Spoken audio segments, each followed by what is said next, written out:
बोलो बोलो बोलो कौन है वो बोलो बोलो बोलो बोलो कौन है बोलो बोलो बोलो बोलो कौन है वो बोलो बोलो बोलो बोलो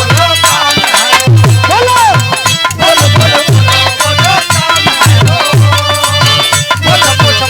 बोलो हेलो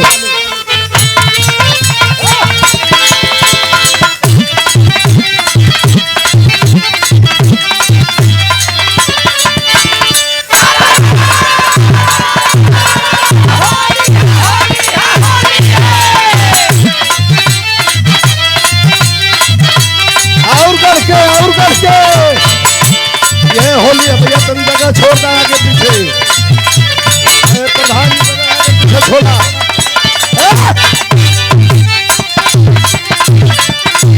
कैसे हो कहा हो सुना सुनाओ होली चढ़ गई बा अब ही कहे के बा होलिया चढ़ गई बा बुढ़वा लोग करो अपन बना था होली आवाज गई बड़ा लगता सुना हमारी बात सुना हाँ सुनाओ तो अरे चढ़ गई चरबिया बढ़ गई मनावा मनावा ये तो आगे में उठे बढ़ जाला चढ़ गई चरबिया बढ़ गई मनावा यही से तू फगुआ में आवे लो समानवा अरे साल भर का मौका है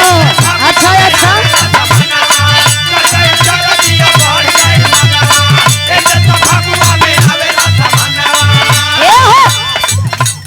चढ़ गई चरबिया बढ़ गई मनावा यही से तू फगुआ में आवे लो समानवा हमरा के टच करे पही बतू कबो बबुआ हो तू का कहलू है हमरा के टच करे पही बत सुन ना बाबू हो तू कभी ना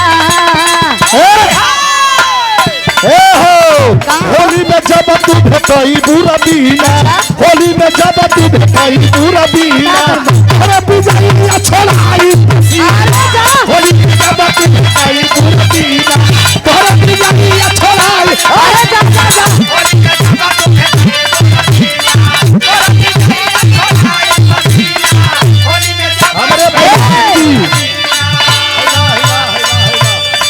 प्रधान जी 1000 बहुत बहुत प्रणाम बा अरे चढ़ गई चरबिया बढ़ गई मनावा यही से तू फगुआ में आवे लो समानवा बढ़ गई बा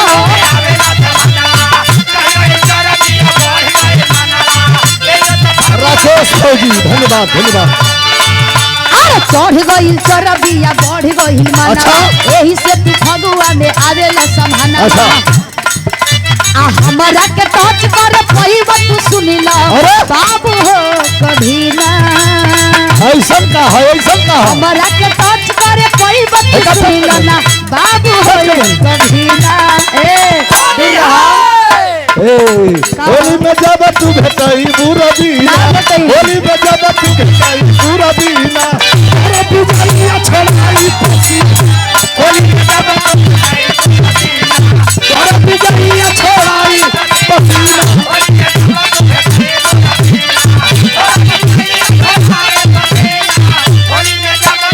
1000 रुपया जब से चढ़ल बा फगुनवा तब से निकलत बाड़ बहरे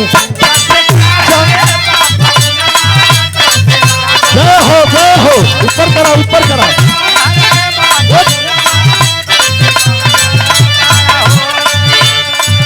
अच्छा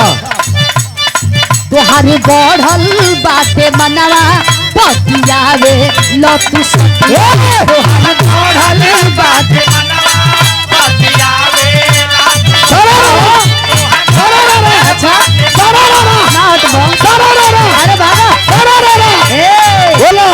जब से चढ़ल बा फगुनवा तब से एने भटके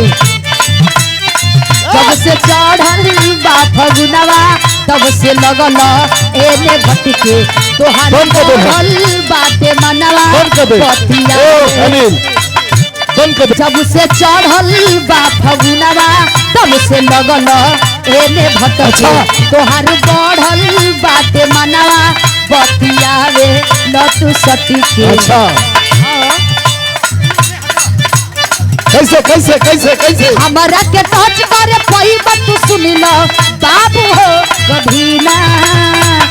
अच्छा अच्छा अच्छा हाँ बोलो बोलो हमारा के टच करे पैबा तू सुन लो बाबू हो कभी ना होली में जब तू भेटई बुरा दीना होली में जब तू भेटई बुरा दीना अरे दीना छोड़ी पसीना होली में जब तू भेटई बुरा दीना अरे जा जा तोरा सुना छुट्टी अरे हेकर जवाब दा हेकर जवाब दा हेकर जवाब दे दा बोला